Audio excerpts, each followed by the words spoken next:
Hindi siya patay, kumakadyot siya sa kabaong. Ang sigaw ay umaling-awngaw sa tahimik na hangin ng punerarya. Pinapatigil ang lahat sa kanilang mga kinatatayuan bago si Ana na 7 taong gulang. Ang madilim na kahoy na kabaong ay tahimik na nakahiga, ilang sandali na lang bago itulak papunta sa mainit na pugon ng krematoryo. Wala nang naniniwala sa batang babae na ang mga mata ay nakatitig sa kahoy na kahon, humihingal ng mabilis at mababaw, na parang bawat segundo ay kumukuha ng buhay ng kanyang ina. Lumapit si Sergeant Ward, mabigat ang puso sa awa, at inilapit ang kanyang tenga sa malamig na, hindi pa niya alam, pero sa malalim na katahimikan ng silid na iyon, isang mahinang tunog ang malapit ng magbukas ng isang madilim na kwento na magpapabago sa buhay ni Ana at ng kanyang ina magpakailanman.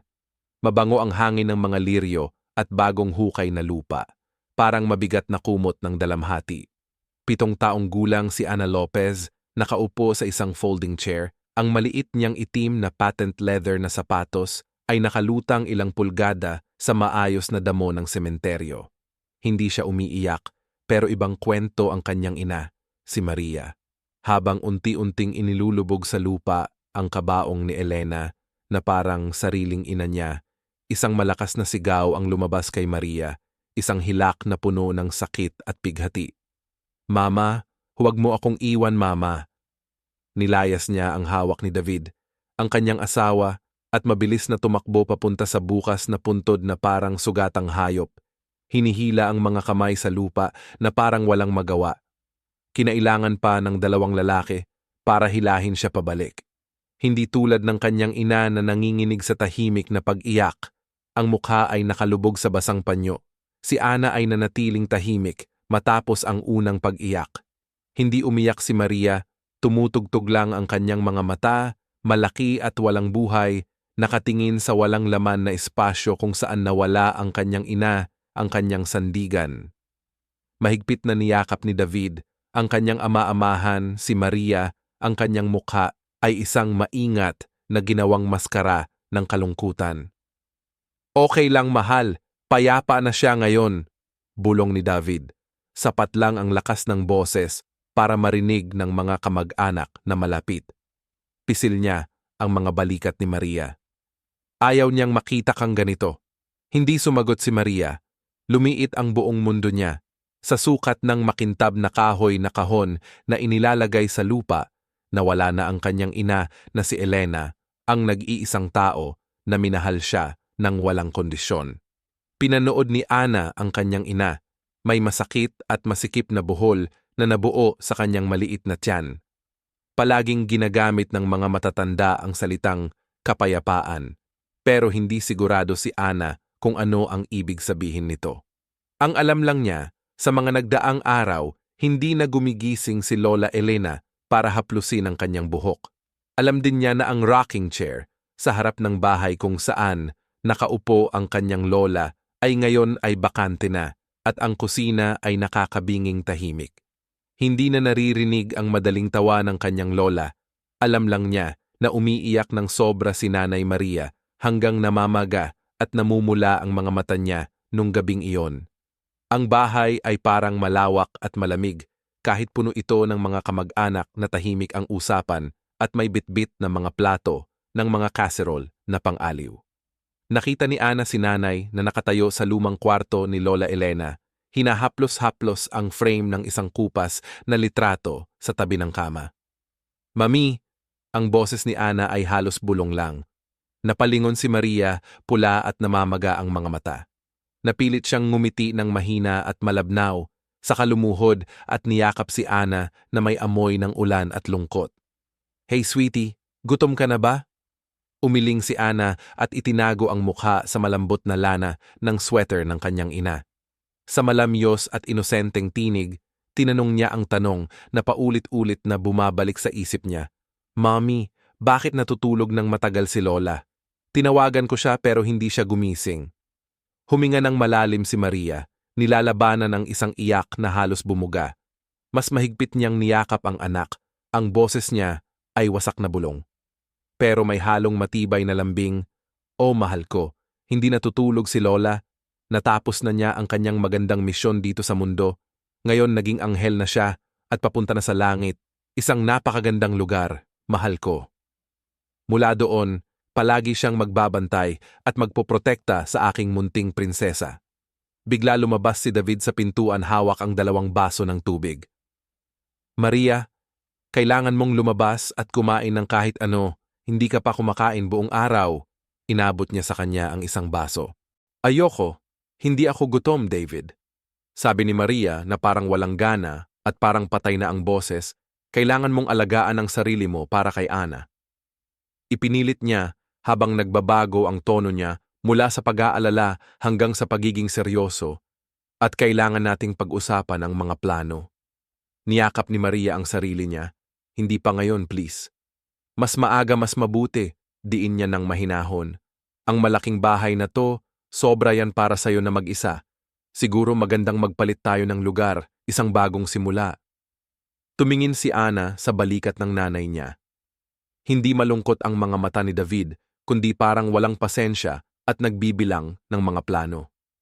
Pinag-uusapan niya ang bahay ni Lola. Bahay nila to, ito ang bahay ko, sabi ni Maria, may bahagyang lakas na bumabalik sa boses niya. Iniwan ito ng nanay namin sa amin ni Ana. Siyempre, mahal, siyempre. Sabi ni David, itinaas ang mga kamay niya parang sumusuko. Iniisip ko lang, pag-uusapan natin mamaya. Magpahinga ka muna. Yumuko siya para halikan ang pisngi ni Maria, pero bahagya itong lumingon, kaya ang halik ay napunta malapit sa tenga niya. Umalis siya nang walang ibang sinabi. Sa mga sumunod na araw pagkatapos ng libing, punong-puno pa rin ang bahay ng pagkain mula sa mga kapitbahay at mga pakikiramay sa telepono. Naging multo si Maria na nagpapaligid sa mga kwarto ng nanay niya. Iniiwasan ang lahat. Tumitindig siya ng ilang oras sa kwarto ng lola niya, nag-uusap sa sarili ng mahina. Isang hapon, nakita siya ni Ana na maingat na tinutupi ang paboritong shawl ng lola. Inilalagay ito sa unan at bumubulong. Matulog ka ng mahimbing, mama. Pinakakatakot na sandali ay isang gabi nang pumasok si Ana sa kusina at makita ang nanay niya na nag-aayos ng mesa gamit ang espesyal na tsina ni Lola Elena. Hinihintay namin si Lola para kumain. Sweetie, sabi ni Maria na may ngiting parang wala sa sarili, nakakakilabot. Pero wala na siya, di ba? Maingat na tanong ni Mami Ana. Tumitibok ng mabilis ang puso niya. Nanlabo ang mga mata ni Maria na wala ang ngiti niya. Ang weird naman ng sinabi mo, ang lola mo nagpapahinga lang sa kwarto niya. Nagtingin-tingin siya na parang nalilito, tapos biglang hinawakan ang ulo niya habang dumadaloy ang mga luha sa mukha. Hindi, wala na siya. Iniwan niya ako. Bumagsak siya sa sahig na walang tigil ang pag-iyak. Nakatayo si Ana na parang tinapakan ng takot na bago sa kanya, hindi makagalaw. Dahil hindi siya makatakbo para aliwin ang nanay niya sa mga ganong araw, kadalasan ay nasa likod bahay si Ana habang nakikipagkwentuhan sa iisang tao na tila nakakaintindi sa kakaibang nangyayari sa kanilang bahay. Ang matandang kapitbahay nilang si Ginoong Tomas. Inaalagaan niya ang mga rosas niya nang palapit si Ana sa bakod na naghihiwalay sa kanilang mga bakuran. Maingat na pinutol ni Ginoong Tomas ang tuyong dahon ng isang panalong rosas nang mapansin niyang papalapit si Ana. Huminto siya. Ang boses niya ay magaspang pero mabait. Miss na miss ko rin ang lola mo. Sabi niya habang ngumingiti ng mahina sa maliit na babae. Ang ganda ng babae na, yan, sigurado akong namimiss mo yung masarap niyang cookies, di ba? Lagi siyang nag-iwan ng konti para sa akin. Tumango si Ana habang iginuguhit ang pattern sa kahoy na bakod gamit ang daliri. Kumusta naman nanay mo? Tanong niya habang nakatingin kay Ana sa ibabaw ng salamin ng kanyang mga baso. Nasa kwarto siya ni Lola buong araw, sabi ni Ana. Hindi siya masyadong nagsasalita. Ganyan talaga ang dalamhati, buntong hininga niya, parang mabigat na balabal na kailangang isuot. At yung stepfather mo, Ana? Nagatubiling tanungin ni Mr. Thomas. Itinigil niya ang pag-aayos ng mga halaman at tumingin kay Ana. Matalim at mapanuring tingin niya. Kita ko yan. Sabihin mo sa nanay mo na kung may kailangan siya, Nandito lang si Lolo Thomas kahit anong oras. Nang gabing iyon, naputol ang katahimikan ng bahay. Biglang nagising si Ana dahil sa malalakas na boses galing sa sala. Dahan-dahang bumangon siya at dahan-dahang umakyat sa itaas ng hagdan, sumilip sa pagitan ng mga rehas. Hindi ko maipaniwala na ngayon mo pa ito babanggitin. Matalim at puno ng sakit ang boses ni Maria. Tamang-tama ang oras para pag-usapan. To, sagot ni David, mababang boses na parang ungol. Mataas ang presyo ng bahay, Maria. Yung pera sa insurance at sa bentahan nito, pwedeng mag-ayos ng buhay natin. Wala ng utang, bagong tirahan, tunay na kinabukasan. Pamana ito ng nanay ko. Hindi ito tungkol sa pera. Lahat tungkol sa pera, sigaw niya pabalik. Emosyonal ka lang, hindi ka malinaw mag-isip. Wala na si nanay, dapat praktikal tayo. Lumayas ka, Maria, bulong niya na nanginginig sa galit. Ano? Lumayas sa bahay ko? Nagkaroon ng tahimik na tensyon. Huminga ng malalim si Ana. Sige, ani ni David, kalmado at malamig ang boses. Mas nakakatakot pa kaysa sa sigaw niya. Sige, gawin mo na ang gusto mo, pero hindi ka okay, Maria.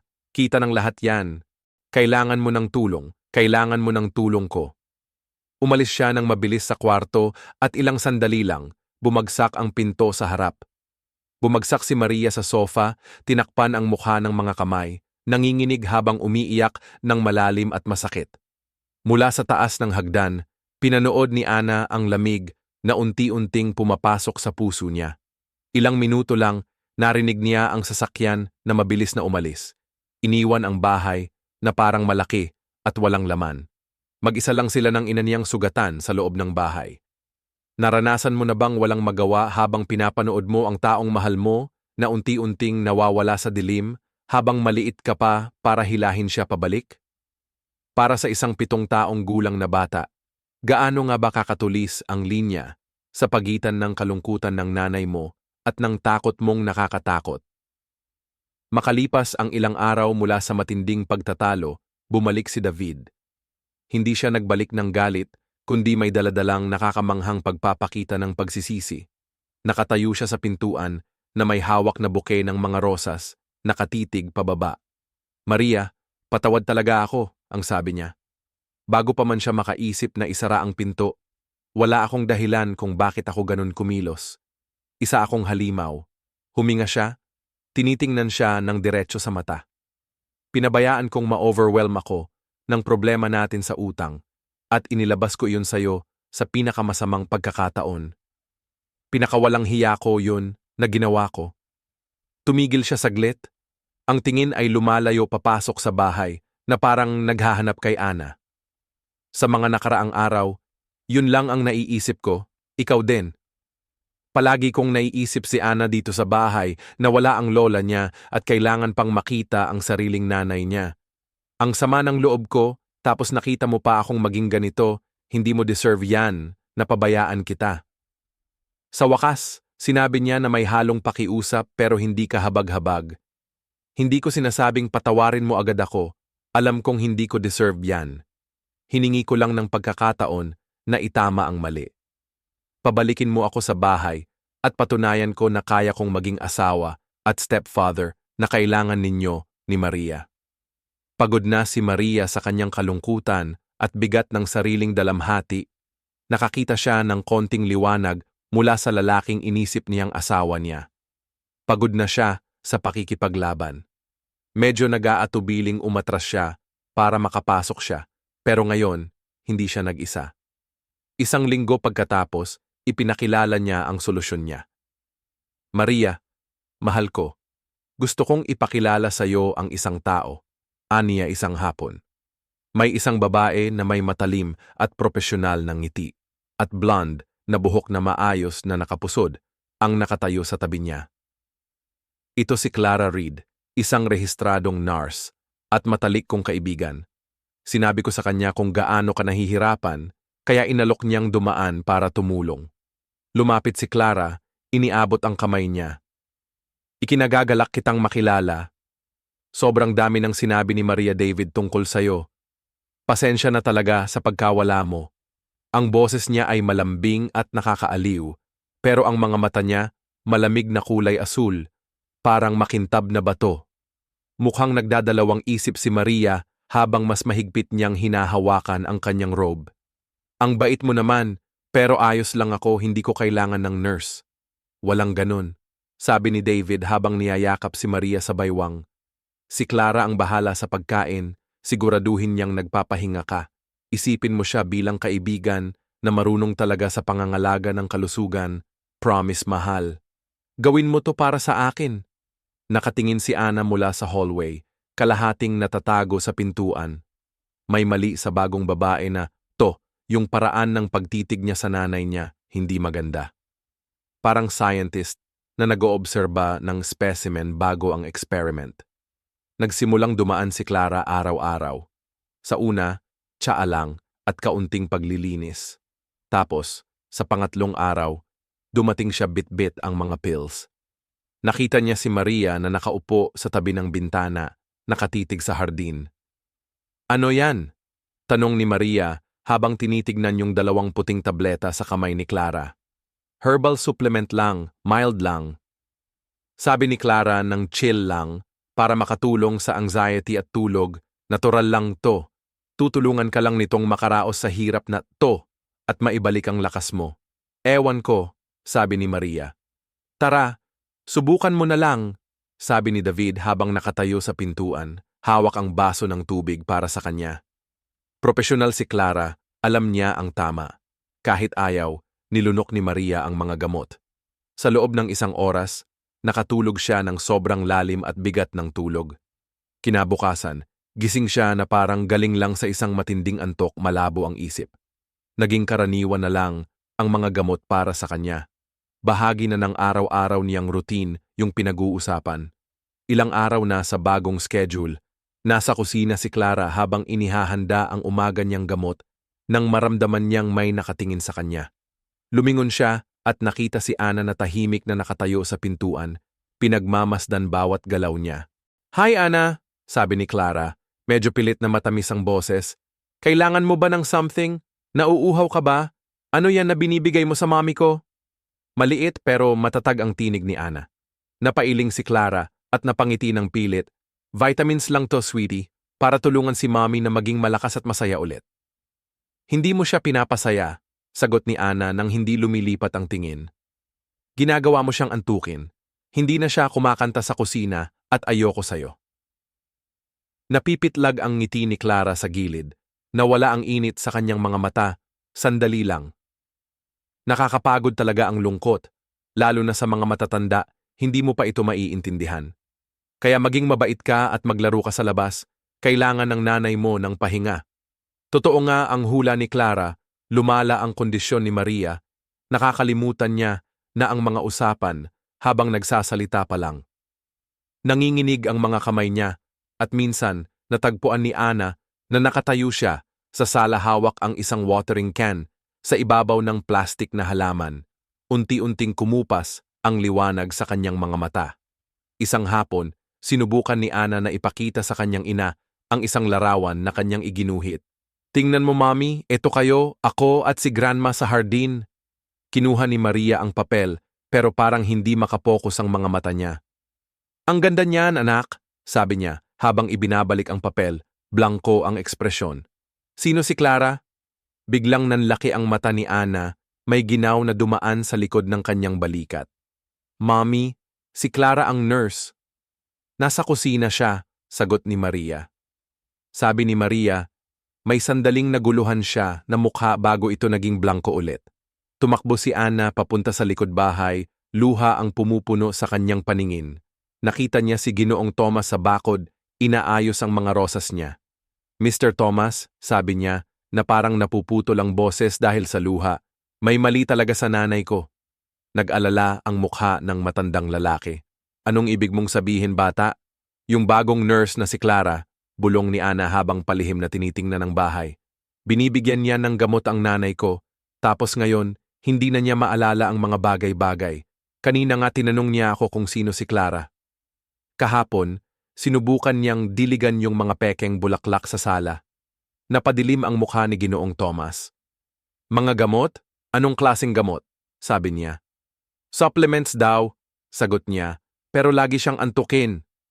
Hindi na siya nanay ko. Matagal na tumahimik ang matanda. Ana, mahalaga to. Nakita mo na ba yung bote kung saan galing yung mga gamot? Umiling si Ana. Lagi yung mga gamot ayaw ni Clara ilagay sa kamay ni Mommy. Siya muna yung naglalagay. Nasa bag niya yung bote. Naiintindihan ko. Seryosong sabi ni Ginoong Thomas. Bantayan mo mabuti si nanay mo. At sabi mo kung may kakaiba pang nangyari, kahit ano paman. Nang gabing yon, nagising si Ana dahil sa isang nakakatakot na sigaw. Bigla siyang tumayo sa kama at nagmadaling pumunta sa kwarto ng nanay niya. Nakatayo si Maria na parang nakadikit sa upuan. Ang mga mata niya ay sobrang takot at pawis ang tumutulo sa noo niya. Nandun na si David at Clara. Natutunaw ang mga pader, hiningal ni Maria habang itinuturo ang nanginginig niyang daliri sa sulok ng kwarto. May mga gagamba, parang kumakalat sila sa buong katawan ko.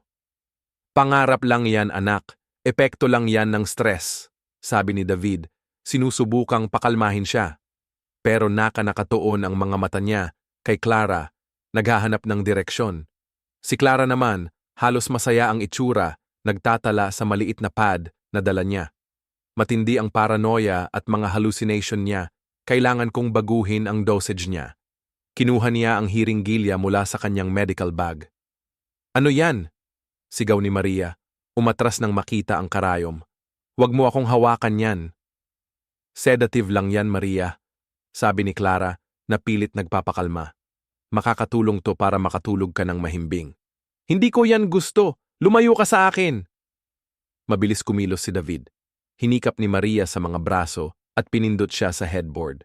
Para rin to sa ikabubuti mo, mabilis na tinurok ni Maria Clara ang injection.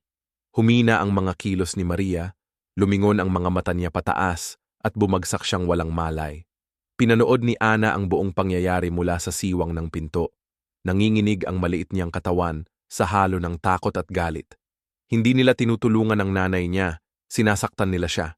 Ginagawa nila siyang multo.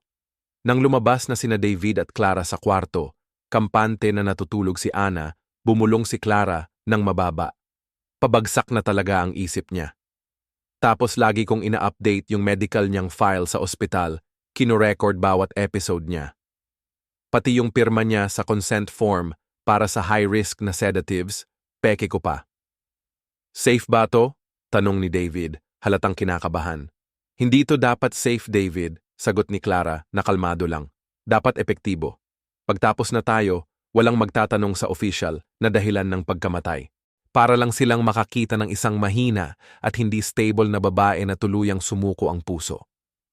Si Ana, umatras na lang at nagtago sa dilim. Pumipintig ang puso niya ng malakas sa dibdib niya. Hindi niya maintindihan lahat ng mga salitang pang-adulto. Pero may isang bagay siyang naintindihan ng sobrang takot. Hindi nila sinusubukang iligtas ang nanay niya. Gusto nilang mawala siya magpakailanman. Dumating ang huling paalala sa isang sobre na may selyong pulang tinta. Punit-punit na binuksan ni David sa kusina nang mapatingin siya sa sulat, nawalan siya ng kulay sa mukha. Isang babala ito ng foreclosure para sa isang negosyo na tinago niya kay Maria, isang utang na kailangang bayaran na. Binibigyan siya ng bangko ng 30 araw. Agad niyang tinawagan si Clara. Ang boses niya ay matalim at may pagka-urgent na bulong. Kailangan nating bilisan ang plano ngayon. Paparating na ang bangko para sa akin. Kalma lang, David. Malamig at matapang ang boses ni Clara na parang kontra sa kanyang pag-aalala. Kapag nagpanik tayo, doon tayo nahuhuli. Napunan ko na ang medical file niya ng sapat na ebidensya ng cardiac complications at matinding psychological instability para may dahilan sa halos kahit ano. Hindi sapat yung may dahilan lang, kailangan kong matapos to, bumulong siya. Kailangan ko yung pera sa insurance, at kailangan kong maibenta ang bahay bago ko tuluyang mawala lahat. Kita tayo mamaya sa apartment ko, 9-0, utos niya. Doon natin tapusin ang timeline, sabi ni David kay Maria. Umalis daw siya para maglakad-lakad at huminga ng sariwang hangin. Si Maria, palaging parang nasa ulap dahil sa gamot, halos di niya namalaya na umalis si David. Pero si Ana, sobrang alerto sa lahat ng nangyayari. Pinatalas ng takot ang kanyang mga pandama. Naghintay siya hanggang sa umalis na ang sasakyan ni David sa driveway bago siya palihim na lumabas sa likod na pinto at dali-daling tumakbo papunta sa bakod ni Ginoong Thomas. "Ginoong Thomas!" tawag niya sa mababang, nagmamadaling boses. Bigla namang bumukas ang ilaw sa beranda ng matanda. "Ana, ano yan, maliit? Late na eh." Si David pumunta kay Clara, sabi niya. Bigla-bigla lumabas ang mga salita niya. Galit na galit siya sa telepono, sabi niya, kailangan nilang bilisan ang plano. Napangitim ang mukha ni Ginoong Thomas. "May narinig ka pa ba?" Sabi niya tungkol daw sa insurance money, bulong ni Ana. Lumuhod siya para pantayan ang tingin niya, seryoso ang boses. "Ana, tatawag muna ako sa kaibigan ko para magtanong ng ilang bagay. Bumalik ka na sa loob at isara ang pinto. Huwag mong sabihin sa kahit sino na nandito ka sa labas." Tumango si Ana, may bahagyang pag-asa na sumiklab sa kanyang dibdib at dali-dali siyang pumasok muli habang kumakabog ang puso niya. Samantala, sa malinis at simpleng apartment ni Clara, inilalatag na ang huling mga bahagi ng plano sa isang glass coffee table. Malaki ang epekto ng gamot sa puso niya, paliwanag ni Clara habang tinuturo ang isang chart gamit ang panulat. Hindi na regular ang tibok ng puso niya. Kailangan na lang natin ng isang malakas na dosis na huli. Papatayin agad siya sa pamamagitan ng cardiac arrest at halos hindi ito mahahanap kahit sa karaniwang autopsy. "Hindi naman siguro kailangan ng autopsy?" tanong ni David habang nangangatog ang pawis. "Walang oras para doon," sagot ni Clara na may nakakatakot na ngiti. "Ipakremate agad namin siya. Bigla ang trahedya to, hindi magtatanong ang mga tao sa isang biyudang asawa na gusto lang ng mabilisang pamamaalam para sa kanyang pinagdadaanang hirap." Itinulak niya ang isang dokumento sa ibabaw ng mesa. "Ito ay blankong death certificate. May access ako sa sistema ng ospital. Pag na-admit na siya, ako na mismo ang gagawa." Kilala ang on-call doktor sa gabi bilang sobra ang trabaho. At halos hindi na niya tinitingnan ang mga papeles bago pirmahan, malinis naman. Huminga ng halo ng takot at ginhawa si David, halatang nag-aalala. "Profesional ako," sabi ni Clara, kumikislap ang mga mata niya. "Ito ang plano. Bukas ng gabi, sasabihin mong matinding pananakit ng dibdib ang nararamdaman niya. Tatawagan mo ang ambulansya, tapos pagdating niya sa ER, andun na ako, handang umako." May konting bakas ng pagkatao na sumilay sa mukha ni David. Paano naman si Ana? Hindi yumuko sa damdamin si Clara. Nasa tabi lang siya, pwede siyang magbantay. Hindi magiging problema ang isang batang babae na traumatized, pero nagkaproblema ang plano nila. Kinabukasan, biglang lumabas ang malinaw na pag-iisip ni Maria mula sa kanyang pagkahilo dahil sa gamot. Nang dalhin ni David ang isang baso ng orange juice sa kanya na may halong gamot na iniinom niya noong umaga, nang inabot niya ang baso, napahinto ang kamay niya. Tumingin siya kay David at sa unang pagkakataon sa loob ng ilang linggo, matalas at nakatuon ang kanyang mga mata. "Ano ba ang binibigay mo sa akin?" tanong niya, mababa at malinaw ang boses. Nagulat si David. "Vitamin mo yan, honey." Yung mga pinadala ni Clara, ang sama ng pakiramdam ko, sabi ni Maria habang itinutulak ang baso palayo. "Ang sakit ng ulo ko kasi nila, ayoko na talaga uminom." "Maria, kailangan mo yan, nakakatulong naman sila," sabi niya habang pilit na ibinabalik ang baso sa kamay niya. "Hindi," sabi niya ng mas malakas ang boses. Tumayo siya, nanginginig ang katawan pero matatag ang loob. Nakita niyang nakamasid si Ana sa pintuan, ang maliit niyang mukha puno ng desperadong pag-asa. Biglang sumiklab sa kanya ang matinding proteksyon. "Alam ko ang ginagawa mo, ikaw at yung babae na yan. Gusto mo tong bahay na to?" "Sobrang drama mo na," David ang galit na sabi. Tuluyang nawala ang pagpapanggap niyang nag-aalala. "Lumayas ka, Maria," utos niya habang tinuturo ang pinto. Kayong dalawa, lumayas kayo sa bahay ng nanay ko." Ito ang huling laban ng isang babae na pilit bumabangon mula sa sukdulan. Para kina David at Clara, nakakarating lang, ito ang huling patunay na isang banta si Maria na hindi nila pwedeng pabayaan. Habang pinipigilan ni David si Maria, inabot ni Clara ang hiring-gilyang inihanda niya para sa gabing iyon. Hindi na ito ang plano nila para sa gabi. Emergency to, ginawa mo to sa sarili mo. Malamig na, sabi ni Clara, habang lumalapit sa babaeng nagkikibit balikat. Mommy, sigaw ni Ana, pero huli na. Mula sa pintuan, natitigilan siyang nanonood ng may takot ng lumusong ang karayom sa braso ng nanay niya. Ang mga mata ni Maria, na kanina'y malinaw pa, ay nagmukhang nagulat at unti-unting naging malabo habang bumagsak ang katawan niya na walang lakas sa mga bisig ni David. Kinuha ni Clara ang telepono niya.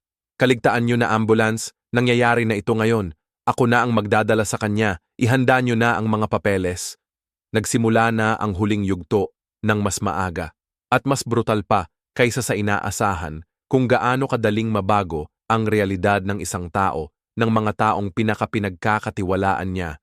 Naranasan mo na bang may kutob ka na may malalim na mali kahit na akala ng lahat ay ayos lang? Ano ang mga maliliit na palatandaan na nagsasabing dapat mong pakinggan ang iyong kutob at ano ang gagawin mo sa mga sandaling iyon? Ang katahimikan sa bahay, pagkatapos nilang dalhin ang kanyang ina, ay ang pinakamalakas na tunog na narinig ni Ana. Nalock ni David siya sa kanyang kwarto na parang bilangguan na pader na pamilyar sa wallpaper. At yung mga stuffed animals na parang tinutukso siya dahil sa mga masayang kulay nila, inabot siya ng oras na nakatago sa closet. Yakap-yakap ang mga tuhod sa dibdib, nakikinig sa mga palihim at desperadong tawag niya sa telepono mula sa baba. Biglang bumaligtad ang doorknob. Pumasok si David, mukha niyang pilit na nagpapakita ng lungkot. Nilabhan niya ang cheeks niya ng tubig at kiniskis ang mga mata para mamula ito. Lumuhod siya sa harap ni Ana. Boses niya ay puno ng peke at pilit na emosyon na kinilabutan siya. Ana, mahal, may masamang balita akong sasabihin sa'yo. Dahan-dahan niya siyang hinihila palabas ng closet. Tinitigan lang siya ni Ana, ang puso niya ay parang yelo. Ayaw niyang ibigay ang luha na kitang-kita niyang gusto ng lalaki. Sakit ng husto ang mami mo, kaya kinailangan niyang dalhin sa ospital. Tumigil siya saglit. Pinapayagang umiral ang peke niyang lungkot sa hangin. Naalala mo ba ang sinabi niya tungkol kay Lola? Paano niya natapos ang misyon niya at naging anghel? Ganon din si mami mo, kasing tapang ni Lola kaya natapos na rin niya ang misyon niya dito. Kasama na siya ngayon ni Lola Elena sa langit. Siya na ang pinakamagandang anghel ngayon. At mula roon, siya at si Lola ang magbabantay at magpoprotekta sa kanilang maliit na prinsesa. Sa wakas, siya ay payapa na. Sige, naghintay siya na baka umiyak siya ng todo, yung iyak ng isang nawalan ng mahal sa buhay, pero wala siyang narinig. Maputla ang mukha ni Ana at tahimik, pero alam niyang nagsisinungaling siya. Hindi mahina ang kanyang ina, isang mandirigma siya. Nakipaglaban siya sa kanya, nakipaglaban kay Clara bago pa man nila siya tinurukan ng karayom sa braso. Hindi kapayapaan ang ibinigay sa kanya kundi isang tahimik at nakakatakot na dilim ang pinilit nila sa kanya. Kailangan na nating magpaalam, honey. Patuloy na inakala ni David na dahil tahimik siya, sobrang gulat siya. Malinaw naman ang sinabi ng nanay mo sa mga hiling niya. Ayaw niya ng mahabang pamamaalam. Sabi niya sa akin ng maraming beses na gusto niyang isunog agad para makalaya siya. Isa na namang kasinungalingan, mas halata pa kaysa sa una. Naalala ni Ana na kinausap ng nanay niya si Lola Elena pagkatapos ng lamay ng isang malayong kamag-anak. Ayoko nito, sabi ng nanay niya habang pinapanood ang usok mula sa chimenea ng krematoryo. Ayoko na malamig at pinal ito kapag ako na. Gusto ko ng musika at kwento. Gusto ko na maalala ng mga tao ang buhay, hindi yung madaliin nilang burahin ito.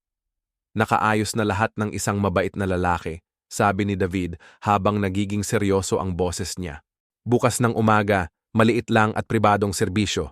Mas mabuti yon, mas less sakit para sa lahat. Kinabukasan, may bumulong mula sa pintuan. Si Ginoong Thomas yon, mukha niya parang bagyong galit na galit. Nakita niyang mabilis na umalis si Clara gamit ang kotse, at nang hindi siya sinagot sa pinto, ginamit niya yung ekstrang susi na ibinigay sa kanya ni Maria para sa mga emergency. Nawalan ka ba ng bait, David? Biglang tumayo si David, gulat at galit. Thomas, ito ay pribadong usapin ng pamilya. Hindi yan totoo, sagot ni Ginoong Thomas habang pumapasok sa kwarto. Kilalang kilala ko si Maria buong buhay ko. Mahina ang puso niya pero matatag yang babae.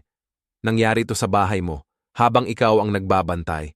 Tapos gusto mo siyang ipakremate sa loob ng wala pang 24 oras? Ang sama ng amoy nito.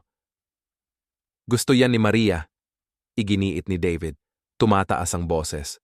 Ako ang asawa niya at iginagalang ko ang huling hiling niya.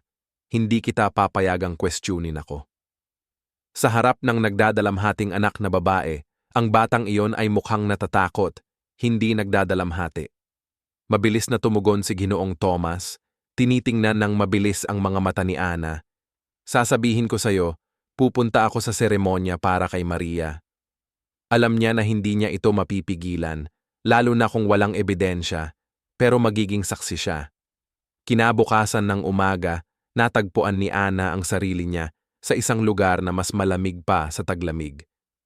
Maliit ang Maple Grove Funeral Home at amoy mga nalalanta na bulaklak at kemikal na pampabango ng hangin. May isang lalaki na may makintab na kalbong ulo at mga matang paliko-liko na hindi kailanman tumitingin ng diretso sa kanya. Binati niya sila sa pintuan. David, taos-puso akong nakikiramay, sabi ng lalaki habang hinihila ng konti ang kamay ni David na medyo sobra ang saya. Ako si Richard Hale. Nag-usap tayo sa telepono. Ready na lahat, gaya ng sinabi mo, mabilis at discreet. Salamat Richard, sabi ni David ng tahimik habang inaabot ang makapal na sobre. Para sa pagiging maayos mo sa ganitong hirap. Kumislap ang mga mata ni Hale habang nilalagay ang sobre sa bulsa. Siyempre, ipinagmamalaki namin ang pag-aalaga sa espesyal na pangangailangan ng mga pamilyang nagdadalamhati. Nandito ang chapel, pwede tayong magsimula kapag handa ka na. Ang chapel ay isang maliit at simpleng kwarto na may ilang tao lang, ilang malalayong kamag-anak na nakontak ni David, na mukhang lito at hindi komportable. Nakatayo si Ginoong Thomas sa likod, nakakross ang mga braso at nakatingin kay David na parang isang lawin. Sa isang tahimik na sulok, nakita niya si Tia Carol ni Maria, nakitang-kita ang pag-aalala sa mukha. Thomas, ikinagagalak kitang makita, pero sa ganitong sitwasyon, bulong niya habang hawak ang isang panyo. Bigla na lang talaga ito. Kakatawag lang ni David kagabi at sinabi niyang puso raw ang problema. Sabi niya ganon. Mr. Thomas, sumagot ng mahina at seryoso ang boses. Kita ko si Maria, 2 araw lang ang nakalipas, Carol. Sobrang broken siya dahil sa ina niya, oo. Pero hindi siya mamatay. Pinag-uusapan pa namin kung anong mga bumbilya ang itatanim para sa tagsibol. At itong biglaang kremasyon, patuloy na umiling si Carol. Parang mali, nakakakaba. Nang pumanaw si Nanay Elena, may 3 araw kaming pagbisita. Hindi ito para kay Maria, iba ato.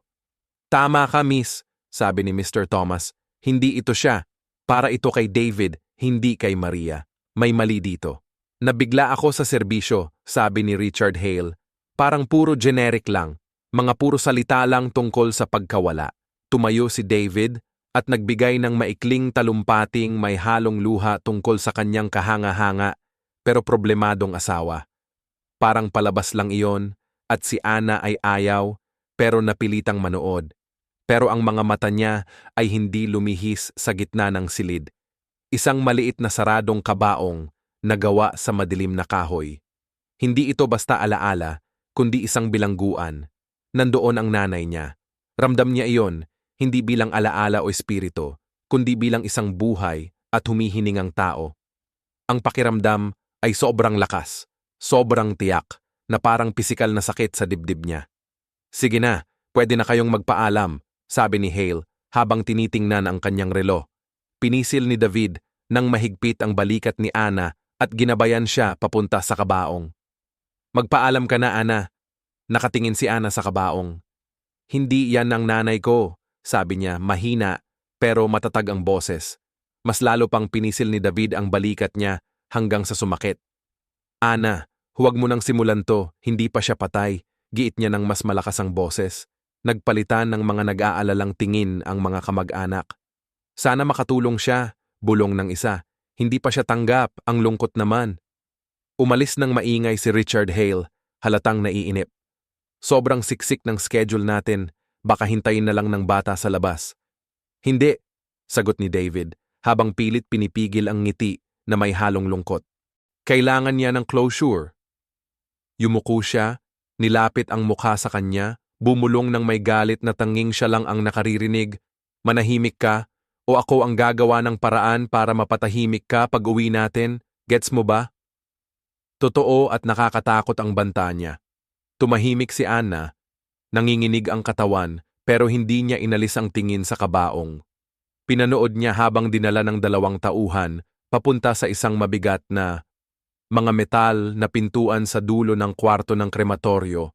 Umiikot-ikot sa isip niya ang isang-iisang iniisip na paulit-ulit na sumisigaw. Susunugin niya ang nanay ko ng buhay. Nang papasok na sana nila ang kabaong sa pintuan, isang primal na pakiramdam ang kumilos sa kanya. Hindi niya pwedeng hayaang mangyari iyon.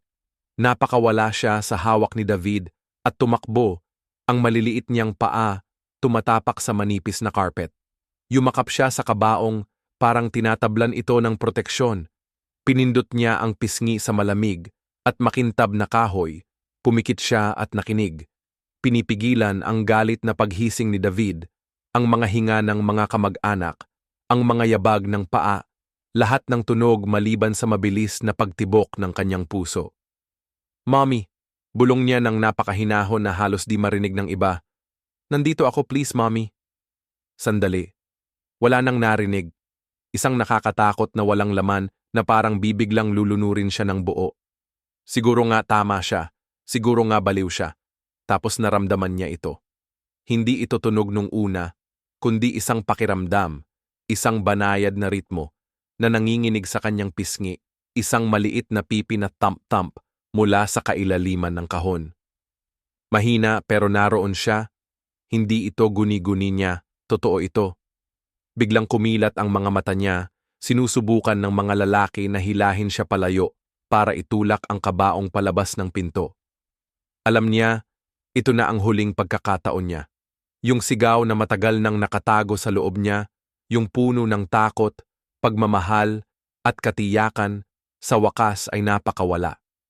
Isa itong hilaw at desperadong sigaw na winasak ang pekeng katahimikan ng kwarto at umalingaw-ngaw sa malamig at walang awa na mga pader. "Tigil! Nasa loob pa si mami ko, buhay pa siya!" Ang sigaw ni Ana ay bumalot sa katahimikan ng kapilya. "Buhay pa siya! Huwag mo siyang sunugin!" Sandali lang, nanlumo ang lahat. Yung 2 tagapag-alaga na nakahawak sa kabaong, nakatingin sa kanya na halong awa at inis ang mga mukha. Napabuntong hininga ang mga kamag-anak. Si Ginoong Thomas, sa likod ng silid, ay sumulong ng isang hakbang. Malaki ang mga mata. Si David ang unang nakarecover. Yung dati ay mukha ng lungkot, ngayoy baluktot sa galit. Bigla siyang sumugod at hinawakan ang braso ni Ana, kumapit ang mga daliri sa balat niya. "Tigilan mo yan! Nagpapasabog ka ng eksena! Natawa ka ba?" "Hindi ako baliw! Sinasabi ko ang totoo!" sigaw ni Ana. Pinipilit niyang makalaya, pinatibay ang mga paa niya. Ayaw gumalaw. Nandoon siya, narinig ko siya, kumakatok siya. Tama na yan.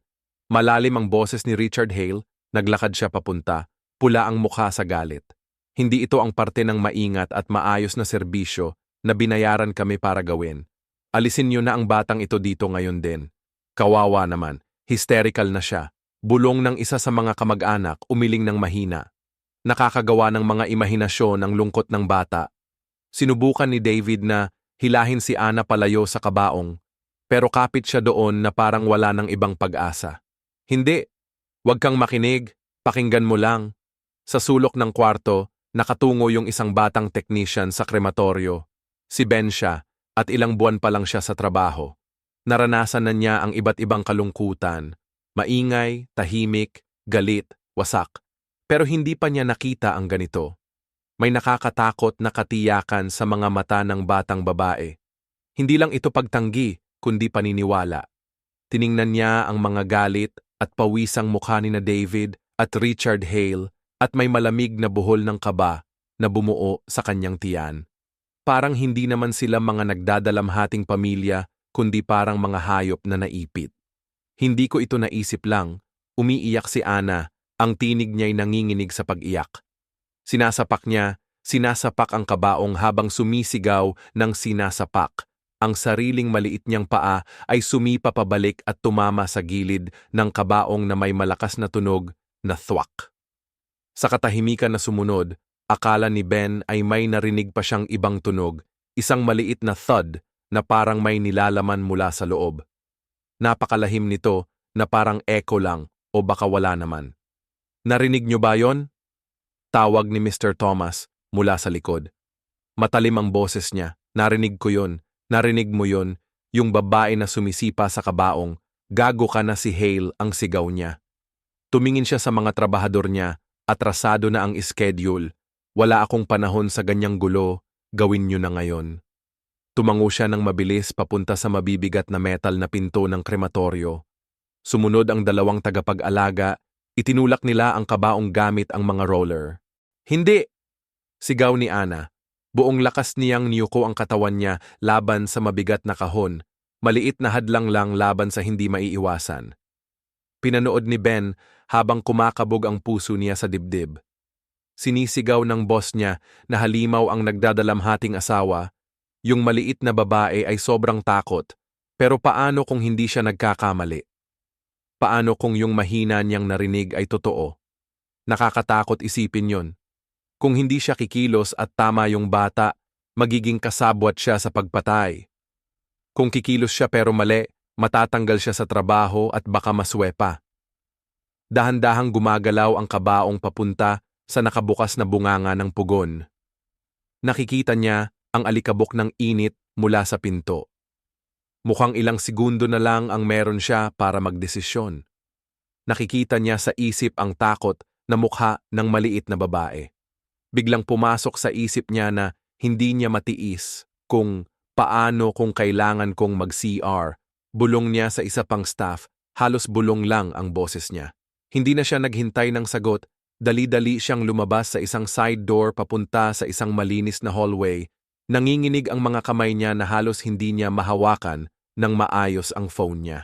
Kinuha niya ito sa bulsa at tinawagan ang 911.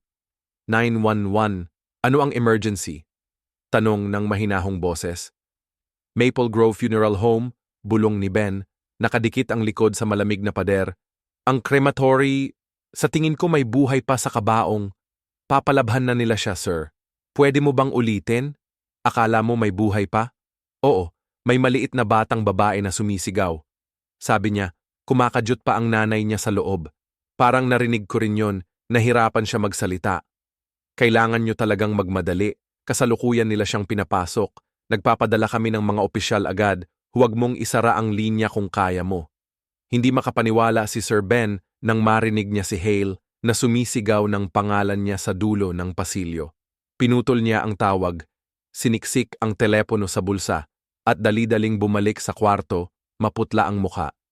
Sakto lang siya nakarating para makita si David at ang isa pang trabahador.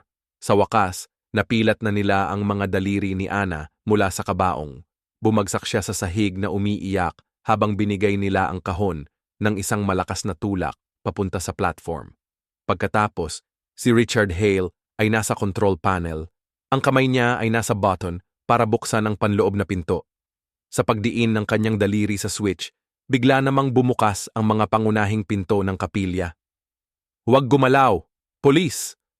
Pumasok sa kwarto ang dalawang uniformed na opisyal, sinundan ng isa pang tila leader nila.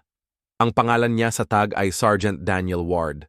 Ang kanyang pagdating ay agad na nagpahinto ng hininga sa buong kwarto. Tiningnan niya ang eksena ng isang tingin lang, ang umiiyak na bata sa sahig, ang mga kamag-anak na natataranta, ang mga galit na lalaki sa tabi ng pugon, at ang kabaong na nakalagay na sa gilid. Ano ang ibig sabihin nito? Tanong ni David na pilit nagpapakita ng galit. Pribadong lamay ito, ilegal tong ginagawa nyo. Nakakatanggap kami ng tawag, sir. sabi ni Sergeant Ward ng kalmado, pero may lakas ng loob ang boses. Seryosong tawag ito. Kailangan nating itigil agad ang seremonya. Sa anong basehan? Bulong ni Richard Hale habang sumasalpok sa harap ng control panel. May legal na pirma sa death certificate dito, ayos lahat ng papeles. Grabe to, sobra mong ginagamit ang kapangyarihan mo, waving ng papel sa ere. Tumingin si Sergeant Ward sa papel tapos sa luha-luhang mukha ni Ana na pilit bumabangon. Nagsisinungaling siya! Sigaw ni Ana, tinuturo si David gamit ang nanginginig na daliri. Sila ni nurse ang sumakit sa mami ko, buhay pa siya! Namutla si David sa galit. Traumatized na bata yan, hindi niya alam ang sinasabi niya. Tumingin si Sergeant Ward mula sa galit na ama-in-law papunta sa batang desperado. Matagal na siyang pulis kaya alam niyang kadalasan ang katotohanan ay nanggagaling sa mga di inaasahang tao. Nakita na rin niya ang sapat na guilt para makilala ito sa natatarantang mga mata ni David Miller. Nagdesisyon siya, itinaas ang kamay para patahimikin ang lahat. Tahimik kayo, utos niya, na walang pinipiling tao. Huminga ng malalim ang mga kamag-anak. Nakatayo ng nakapako sina David at Hale, halong galit at takot ang kanilang mga mukha. Dahan-dahang lumapit si Sergeant Ward sa kabaong at lumuhod, maingat ang bawat galaw. Hindi pinansin ang mga nagmamadaling pagtutol at ang mga papeles, tumingin siya kay Ana at bahagyang kumindat bilang pagbigay lakas ng loob, tapos yumuko at mahigpit na dinikit ang tainga sa madilim at makintab na kahoy ng kabaong. Para kay Ana, tumigil ang mundo, para bang lahat ng tunog sa universo ay sumisipsip sa pagitan ng tainga ni Sergeant Ward at ng madilim na kahoy ng kabaong. Mabigat at makakabara ang hangin. Pinanood niya ang mukha ng opisyal, nakapikit ang mga mata sa pagsentro. Nakatayo sina David at Richard Hale na parang mga estatwa ng yelo. Pale ang mga mukha nila dahil sa unti-unting takot. Yumuko si Ginoong Thomas, nilapitan ang taingan niya gamit ang kamay na para bang gusto niyang marinig kahit sa kabila ng silid. Lumipas ang 1 segundo, 2, 3, parang habang buhay ang katahimikan. Napailing si David at napangiti ng pilit, wala akong nakikitang anuman. Trahedya ito, opisyales, pero ang bata siya ay... Naputol siya nang itinaas ni Sergeant Ward ang kamay, hiling ang katahimikan. Mas mahigpit na pinindot ng opisyal ang taingan niya sa takip at naroon na, thud. Mahina pero ramdam. Isang desperadong patak na tunog mula sa loob ng kahon. Thud, thud. Malinaw na malinaw ang tunog ng kamao, paa, ulo. May tumatama sa kahoy mula sa loob. Tunog yon ng taong gustong makalabas. Tunog ng buhay. Bigla bumuka ang mga mata ni Sergeant Ward. Tumingala siya, unang tumutok sa mga kasamahang pulis, tapos sumilip sa mga natatarantang mukha ng mga kamag-anak, at sa huli, ay bumagsak ang tingin niya kay David Miller at Richard Hale na para bang suntok sa tiyan. Wala nang duda sa kanyang ekspresyon, purong malamig at matibay na katiyakan. Diyos ko, bulong ng isang babae sa likod. Kumilos agad ang kamay niya papunta sa bibig niya. Huminga ng malalim si Mr. Thomas, nanginginig ang hininga. Alam ko na may mali. Humakbang si David paatras, bumukas at sumara ang bibig niya na parang isda, pero walang tunog na lumabas. Nawasak ang propesyonal na pagkontrol ni Hale at pinalitan ito ng takot na puro na lang kaba. Ito lang yung katawan na nag-settle, nangangatog na sabi ni Hale, tumataas ang boses niya sa sobrang kaba. Ganito talaga yan minsan, natural lang to. Tumindig si Sergeant Ward ng buong taas ng katawan, mukha niyang kontrolado pero galit na galit. Itinuro niya ang kabaong, buksan niyo na yan ngayon. Huwag kang pwedeng, sigaw ni Hale. Sealed casket to. Wala kang warrant. Nilalabag mo yung katawan. Hindi yan katawan kapag kumikibo na, ang bunganga ni Sergeant Ward. Tumingin siya sa mga kasama niyang pulis. Johnson, Peterson, alisin niyo yung takip. Gamitin niyo ang crowbar, fire extinguisher, kahit anong meron kayo. Sigaw niya kay Ben, ang batang nagtatrabaho sa crematory, na nakatayo lang na parang natulala. Tumulong ka. Alam mo naman kung paano selyado to. Ginulat ni Ward si Ben para kumilos. Tumakbo si Ben palapit, napalitan ang takot ng matinding lakas ng loob. Kailangan natin ng susi ng kabaong at pry bar sa prep room. kasi may isa sa mga opisyal na naubusan. Gumawa si David ng huling desperadong galaw. Illegal to! Kukuhanin ko ang mga badge nyo dahil dito. Isasampa ko ng kaso buong departamento. Sabay sabi niya. Sige lang, subukan mo. Sabi ni Sergeant Ward habang nakatayo siya mismo sa harap ni David, parang pader na tao sa pagitan niya at ng kabaong. Pero sa ngayon, ang dapat mong alalahanin ay ang karapatan mong manahimik. Bumalik ang opisyal, dala ang mahabang metal na pry bar. Pinakita ni Ben kung saan mga latch na nakatago sa ilalim ng dekoratibong trim. 4 silang lahat. Kailangan mong patamaan lahat ng sabay. Ang tunog ng pumuputok na kahoy at umuungol na bakal ang pumuno sa kapilya. Isang mabagsik at magulong tunog. Sa bawat putok ng kahoy, ang puso ni Ana ay tumatalon na may nakakatakot na pag-asa. Sa bawat segundo na lumilipas, natatakot siyang baka mahuli sila. Naririnig niya ang sarili niyang magaspang na hininga. Nararamdaman ang matatag na kamay ni Ginoong Thomas sa kanyang balikat. Kaya mo yan, Maria, kaya mo yan, bulong ni Ginoong Thomas sa tabi niya. Mabigat ang boses sa emosyon. Sa isang malakas na putok, nabasag ang selyo. 4 na lalaki ang nagtulak at inangat ng mabigat ang takip. Itinapon niya sa sahig, lahat ay lumingon at sandali lang ay nakita nila ang magulong puting satin na panloob at isang hindi gumagalaw na katawan. Tapos gumalaw ang katawan. Huminga ng malalim si Maria Lopez, nanginginig ang katawan habang dumadaloy ang sariwang hangin sa kanyang mga baga para sa unang beses sa napakatagal na panahon. Maputla at medyo asul ang kanyang mukha, ang mga mata ay gulo at puno ng takot. Pero nakabuka ito, humihinga siya, buhay siya. Pinilit niyang itulak ang sarili gamit ang nanginginig na mga siko habang ang tingin niya ay paikot-ikot sa kwarto, ang mga shocked na mukha, ang mga pulis na nakauniporme.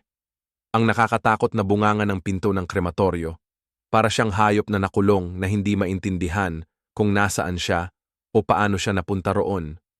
Ang mga mata niya ay malabo, dulot ng mabigat na sedative na nasa katawan pa niya. Tapos, napatingin siya sa maliit na batang babae na nakatayo ilang hakbang lang ang layo. Ang mukha ay basa ng luha, hawak ang kamay na nakalabas. Mommy! Mahina ang boses ni Ana. Biglang kumislap ang pagkilala sa mga mata ni Maria na para bang sumilay ang liwanag sa madilim na silid sa gitna ng ulap ng gamot at takot. Unti-unting nawala ang takot sa mukha niya. Pinalitan ng matinding damdamin ng pagmamahal at ginhawa si Ana, huminga siya ng palihim at hilaw ang boses. Anak ko. Iyon lang ang kailangan, parang nawala ang buong mundo. Tumakbo si Ana, hindi niya naramdaman ang sahig sa ilalim ng kanyang mga paa, hindi niya narinig ang mga huni ng mga tao sa paligid. Ang nakita lang niya ay ang kanyang ina, buhay at inaabot siya. Umakyat siya sa platforma at sa kabaong, sa mga bisig ng kanyang ina. Niyakap siya ni Maria ng buong lakas, para bang imposible na kaya pa ng isang tao na ilang minuto lang ang nakalipas ay malapit ng mamatay. Nagkapit kamay silang dalawang bahagi ng isang buo. Sa isang himala, muling nagkita si Ana at inilubog ang kanyang mukha sa balikat ng kanyang ina. Nanginginig ang maliit niyang katawan sa sobrang saya na halos di mapigilan ang iyak. Alam kong nandito ka, iyak ni Ana sa buhok ng kanyang ina. Sinabi ko sa kanila na buhay ka. Ikaw ang nagligtas sa akin, bulong ni Maria habang dumadaloy ang kanyang mga luha sa mukha. Dumadaloy din sa ulo ni Ana na parang basbas. Ang tapang mo, anak, ikinabubuhay mo ako. Puno ng kanilang mga iyak ang kwarto nang pumasok ang mga paramedic na tinawag ng mga pulis. Dala ang isang stretcher at tangke ng oxygen. Pero matagal silang hindi naghiwalay. Parang nanonood sila ng isang sagrado, isang himala na ipinanganak mula sa di matitinag na pagmamahal ng isang bata. Sa kabila ng malabong paningin niya. Pinanood sila ni Sergeant Ward, ramdam niya ang matinding paghanga at naglalagablab na galit. Binalik niya ang tingin sa 2 lalaking may sala. Sila si David at Hale na halos wala ng laban, maputla ang mga mukha. Unti-unting bumagsak ang katotohanan sa kanila habang dahan-dahang tinutulungan ng mga paramedic si Maria at Ana na makaupo sa stretcher. Lumapit si Sergeant Ward kay David. Hindi siya sumigaw, hindi niya kailangang gawin iyon. Ang mga salita niya ay tahimik, malamig at pinal. David Miller, aresto kita dahil sa tangkang pagpatay sa iyong asawa na si Maria Lopez. Tumuloy siya sa mga kasama niya. Ikaw, ilagay mo siya sa mga posas. Nang kumatok ang malamig na bakal sa mga pulso ni David, si Maria na nakabalot sa kumot sa gurney, kasama si Ana na mahigpit na kumakapit sa kanya, ay pinanood siya. Nagkatinginan sila ng huling beses. Wala siyang galit sa mga mata. Puro awa na malalim at nakakasakit. Tapos na ang buhay na kilala nila, winasak ng kanyang kasakiman at pinalitan ng may bago at matibay na nabuo sa dilim, ang samahan ng isang ina at ng anak na ayaw siyang pakawalan. Ang magulong eksena sa punerarya ay napalitan ng tahimik at steril na paligid ng himpilan ng pulis. Sina David Miller at Richard Hale ay inilagay sa magkahiwalay at puting silid para sa interogasyon. Ang katotohanan na matagal nang tinakpan ng mga kasinungalingan ay malapit ng mabunyag. Sa kabilang bahagi ng bayan, ang katahimikan ay puno ng paggaling. Nakahiga si Maria Lopez sa ospital, may IV na dahan-dahang tumutulo ng likido sa kanyang braso. Nakayuko si Ana sa upuan sa tabi niya, ayaw umalis sa kanyang tabi, maliit niyang kamay ay mahigpit na hawak ang kanyang ina. Nakaupo si Sergeant Daniel Ward sa tapat nila, may notebook sa kanyang kandungan, malumanay ang boses niya. Maria, alam kong pagod ka na, sabi niya, pero pwede mo bang ikwento sa akin ang mga naaalala mo? Medyo paraf pa ang boses ni Maria, pero malinaw ang mga mata niya. Naalala ko, parang mga biglaang liwanag sa gitna ng ulap. Naalala ko si Clara, yung nurse, laging nandun siya kasama ang mga gamot. Sabi ni David, vitamins daw yon. Tapos, ano ang pakiramdam mo nung ininom mo yon? Tinanong ni Ward si Maria na umiikot ang tingin, halatang nalilito, habang nakatingin sa bintana. Nagsimula akong magkaroon ng mga bangungot. Grabe yung mga yon, di ko malaman kung ano ang totoo. Pero yung huling malinaw kong naalala, sinabihan ko siya ng tapang. Sinabihan ko si David na umalis. Alam kong may mali. Lumaban ka? Sabi ni Ward, may halong paghanga sa tono ng boses. May nakita akong mukha ni Ana, bulong ni Maria, habang mahigpit na hinahawakan ang kamay ng anak. Kailangan kong lumaban para sa kanya. Tapos may karayom si Clara, may karayom, tapos wala na, kadiliman na lang, isang masikip at madilim na lugar. Akala ko naman bangungot lang ulit yon, hanggang narinig ko ang boses ni Ana, may luha na pumapatak sa pisngi niya. Narinig ko yung baby ko na tinatawag ako, kaya kumatok ako. Yun lang ang kaya kong gawin. Isinara ni Ward ang notebook niya. Sobra na yan, binigay mo na sa amin yung kailangan namin. Sa interrogation room A, si Richard Hale ay sobrang pawisan sa ilalim ng kumikislap na fluorescent lights. Isa siyang taong sanay sa tahimik at kumikitang negosyo, hindi sa matapang na titig ng pulis. Tingnan mo, negosyante lang ako, reklamo ni Hale habang pinupunasan ang noo niya gamit ang nanginginig na kamay. Nagbibigay lang ako ng serbisyo, may death certificate ang lalaki. Ang pagmamahal ng isang bata, tapang ng isang binata, at tiwala ng isang opisyal ang bumuo ng isang kadena ng kabutihan na hindi kayang sirain ng kasamaan. Ang lakas ng kwento ng paglaban, tapang, at di matitinag na pagmamahal ng isang ina. Ang paglalakbay ni Maria at Ana ay isang kwento na mananatili sa akin. Matagal na to at sigurado akong mananatili rin to sa'yo kapag nagbalik tanaw tayo sa isang kwento na ganito. Madaling mag-focus sa dilim, sa kasakiman at panlilinlang na nakakainis. Pero ang tunay na aral, yung sobrang liwanag, ay tungkol sa kung saan natin makikita ang liwanag. Pinapaalala nito na minsan, ang pinakamahalagang katotohanan ay galing sa pinakamahinhing boses. Sa mundong puno ng ingay at pagdududa, ang kutob ng isang bata, ang kanilang simpleng tapat na paniniwala, ang pwedeng maging pinakamakapangyarihang puwersa sa mundo. Napapaisip ako tungkol sa sarili nating mga buhay. Ilan ba sa atin bilang mga ina, lola, at tagapangalaga ng ating mga pamilya ang nakakita ng malalim na karunungan sa mga mata ng isang bata? Nakikita nila ang mundo ng walang mga hadlang na meron tayo bilang mga matatanda. Nakikita nila ang mabuti at masama ng malinaw na minsan ay nawawala sa atin. Ang kwento ni Ana ay magandang paalala na makinig talaga sa mga bata sa buhay natin. Ang mga sinasabi nila ay maaaring pinakamahalagang marinig natin sa buong araw. Ipinapakita rin ng kwentong ito ang hindi matitinag na tatag na nasa loob natin bilang mga babae. Naabot ni Maria ang sukdulan ng kanyang kakayanan. Unti-unting winasak siya hanggang muntik na siyang mawala, pero nung marinig niya ang boses ng anak niya, muling nagising ang mandirigma sa loob niya. Alam ko marami sa inyo na nanonood ngayon ang dumaan sa matinding pagsubok, sa madidilim na gabi ng inyong kaluluwa, at kinailangan ninyang hanapin ang lakas na yon sa kailaliman para magpatuloy, para sa inyong mga pamilya at para sa sarili ninyo. Kayo ay mga tagapagligtas sa sarili ninyong magagandang paraan.